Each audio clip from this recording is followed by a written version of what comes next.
Some ideas take years to change your life, and some change at the instant you truly understand them. The Stoics dealt in the second kind. Not vague advice, not empty motivation, but a handful of precise truths, so powerful that the moment they land, the way you see everything shifts.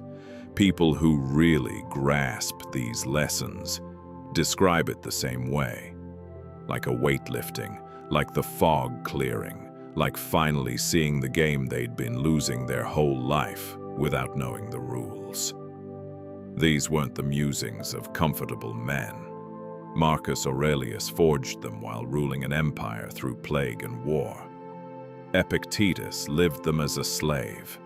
Seneca tested them in exile and, in the end, in death. What they left behind is a set of lessons that have quietly changed lives for 2,000 years, and that can change yours today. In the next 20 minutes, I'll give you 10 of them. Simple to hear, hard to forget, and powerful enough to shift something in you the moment they land. Listen closely. Let's begin. The first lesson is the one everything else is built on, and it changes your life the instant you accept it. You cannot control what happens to you, only how you respond. We spend our lives trying to control the uncontrollable, other people, outcomes, the past, the future, the way life unfolds, and we suffer endlessly because none of it obeys us. Epictetus cut straight to it. Some things are up to us and some are not. Your actions, your choices, your responses are yours. Everything else was never in your hands. And the moment you stop demanding that the world bend to you, an enormous weight simply falls away. This changes your life immediately because it tells you exactly where to spend your energy. Not on the storm, on the sails. Not on what happened, on what you'll do about it. You stop being a victim of circumstances and become the one thing you can always be, in command of yourself. Whatever happens, you still hold the one power that matters, your response. So carry this into everything.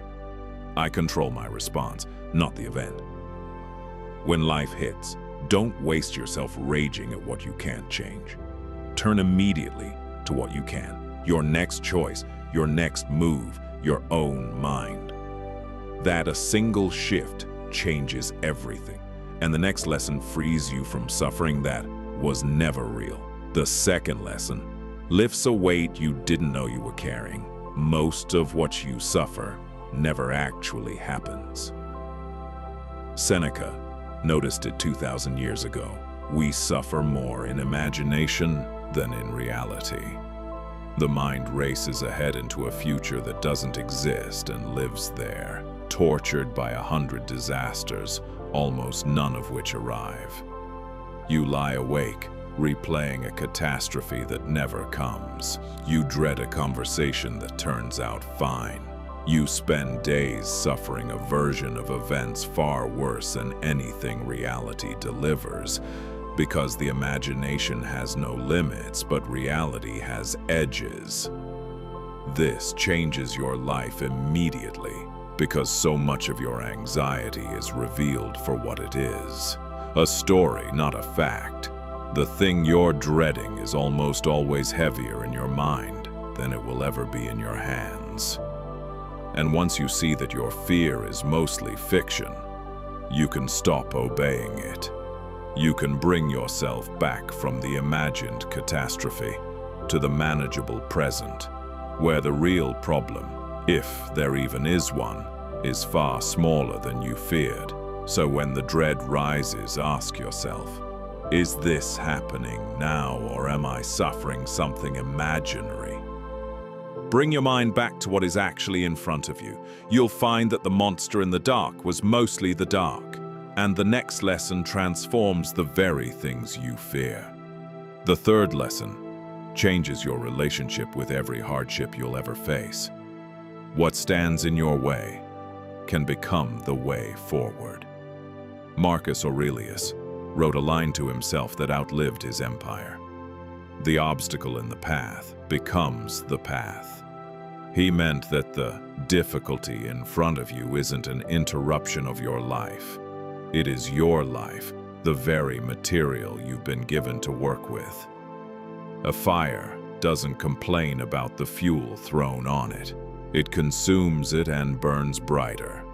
The strong mind does the same with adversity. It uses the very thing meant to stop it. This changes your life immediately because it flips your entire experience of hardship. The setback becomes a lesson. The loss becomes a strengthening. The problem becomes an opportunity to grow into someone who could solve it. You stop asking, "Why is this happening to me?" which leads nowhere, and start asking, "What can I do with this?" which leads forward. And a person who can find the opening in every obstacle becomes nearly impossible to defeat. So the next time something blocks your path, don't just see the wall. Ask what it makes possible, what it can teach you, how it can make you stronger, where the hidden door is. Turn the obstacle into the way, and the next lesson gives your whole life its urgency. The fourth lesson is the one that wakes people up. You are going to die, and remembering it will change how you live today. The Stoics kept death always in view. Memento mori. Remember that you will die, not to be morbid, but to burn away everything trivial. Marcus Aurelius reminded himself that he could leave life at any moment and let that thought decide what was worth his time. Because nothing focuses a life like remembering it ends. The grudge isn't worth it. The fear isn't worth it. The thing you keep putting off, you'd start it today if you truly felt how little time you have. This changes your life immediately because it strips away the illusion that you have forever. Most people sleepwalk through their years, wasting them on the trivial, postponing what matters because deep down they believe there will always be more time. There won't. And the moment you truly feel that, everything sharpens. You stop wasting your days and start actually living them. So let death be your advisor, not your enemy. When you're lost in the petty or the postponed, remember, this day is borrowed and your time is running out. Let that make you braver, more present, more alive.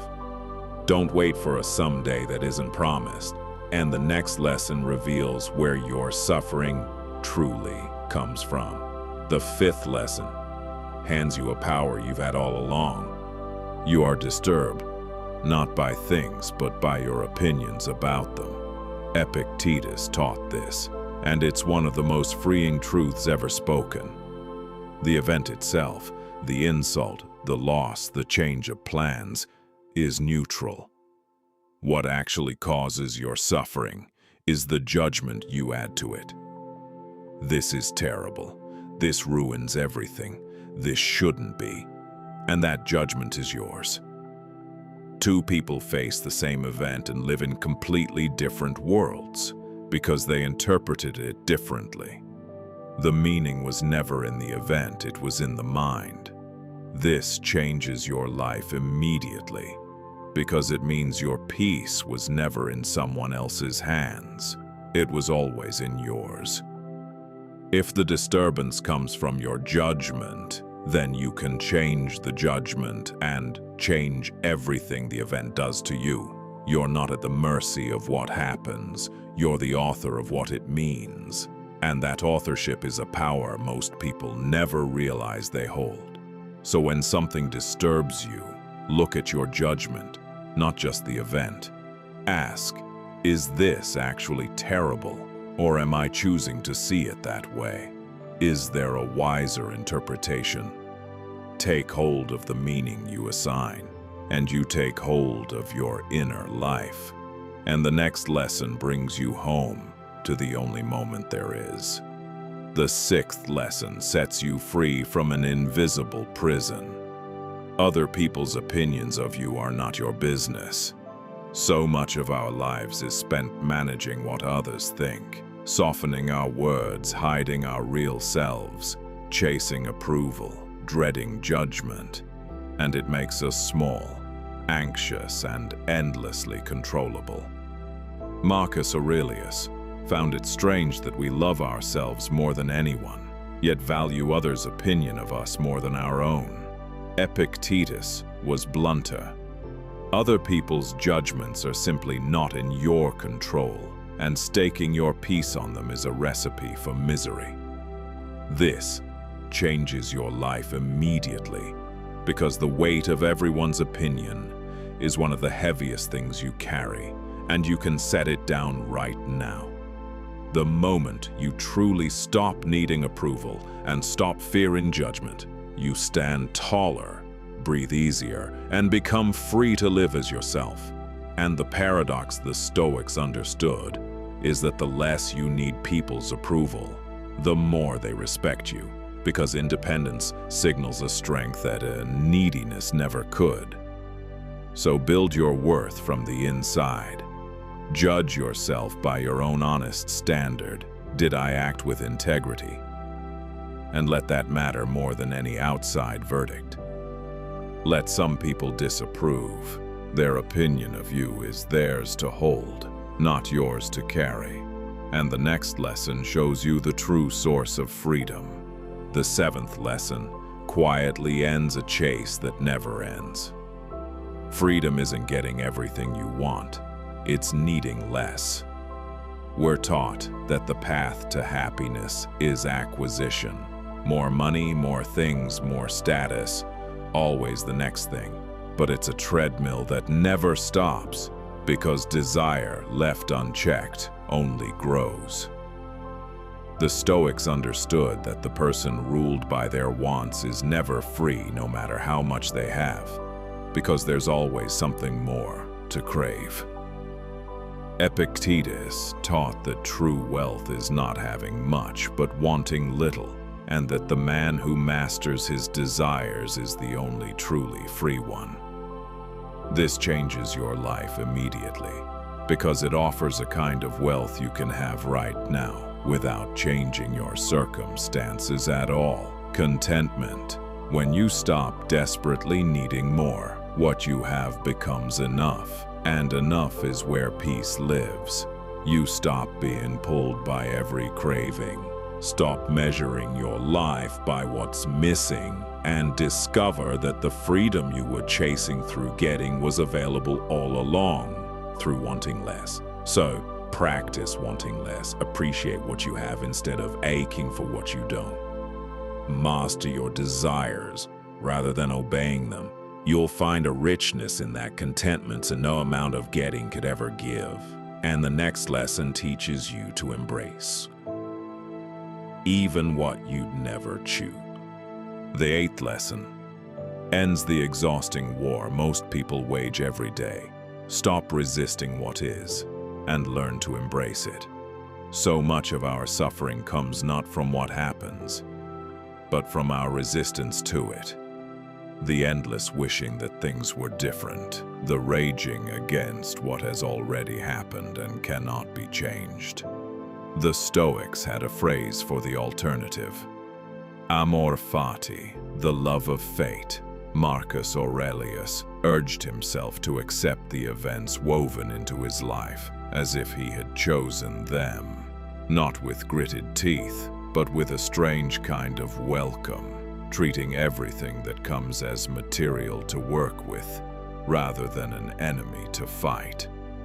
This changes your life immediately, because fighting reality is a battle you always lose, and it exhausts you in the losing. The moment you stop struggling against what already is and start working with it, an enormous peace becomes available. You still act to shape your future, but you stop bleeding yourself against the immovable past and present.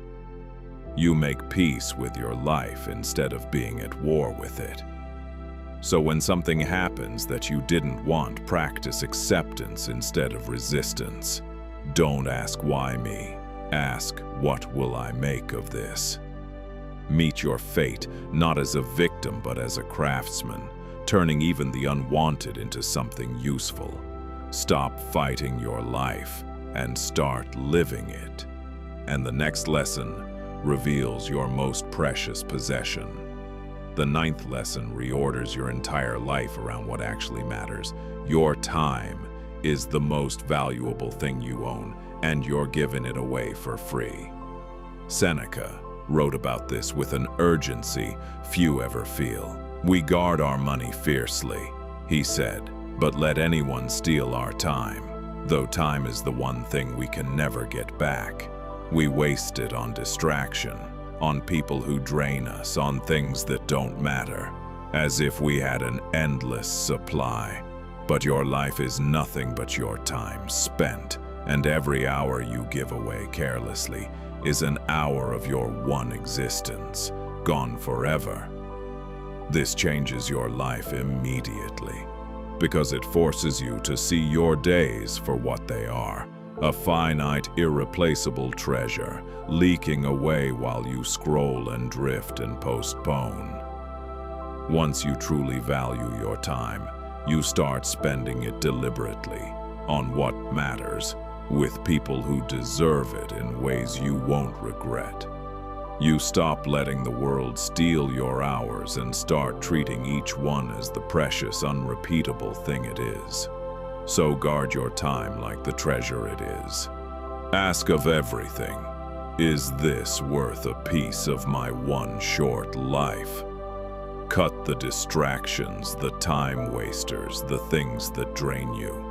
Spend your hours on what actually matters. You can always earn more money.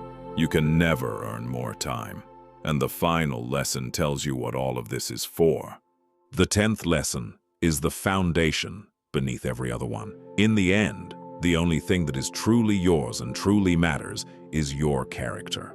The Stoics believe that everything external, money, status, health, reputation, even the people we love, can be taken from us, and therefore none of it is the true measure of a life. The one thing no one can take, the one thing entirely in your control, is who you choose to be. Your integrity, your virtue, your character. Marcus Aurelius, with all the power in the world, cared most about being a good man. He knew that titles fade and fortunes vanish, but character is the one possession that is fully, permanently your own. This changes your life immediately, because it tells you where to aim. Not at what you can accumulate, which can all be lost, but at who you become, which cannot. When you make your character the center of your life, acting with integrity, courage, and wisdom, regardless of circumstances, you build something no misfortune can destroy. You may lose everything else, as the Stoics sometimes did, and still keep the one thing that made your life worthy.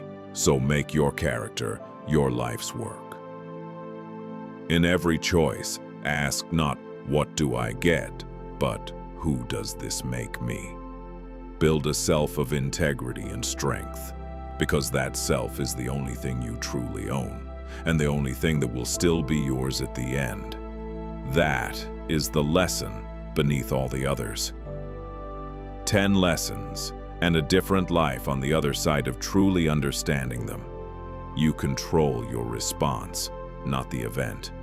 Most of your suffering is imagined. The obstacle is the way. You will die, so live now. It's not events that disturb you, but your judgment. Stop caring what others think. Want less and you'll have enough. Stop fighting reality. Love your fate. Your time is your most valuable possession, and your character is the only thing that truly matters. Notice that none of these requires anything to change in your circumstances. They change your life. Not by rearranging the world, but by transforming how you meet it, which is the only change that was ever fully in your power. That's the genius of the Stoics. They found a freedom, a peace, and a strength that didn't depend on anything the world could give or take. And they left the map to it in lessons like these. You don't need to master all 10 today. Take the one that struck you most, the one that made something shift as you heard it, and live it. Carry it into tomorrow. Let it change how you meet one moment then another. That's how these lessons work. Not all at once, but one reframe at a time, until one day you realize you've become someone the old problems can no longer reach. The Stoics changed their lives with these truths 2,000 years ago. Now they're yours. Use them. If this resonated, subscribe, and come back next time when we go deeper into the Stoic path to a life well lived. Until then, live by these and change everything.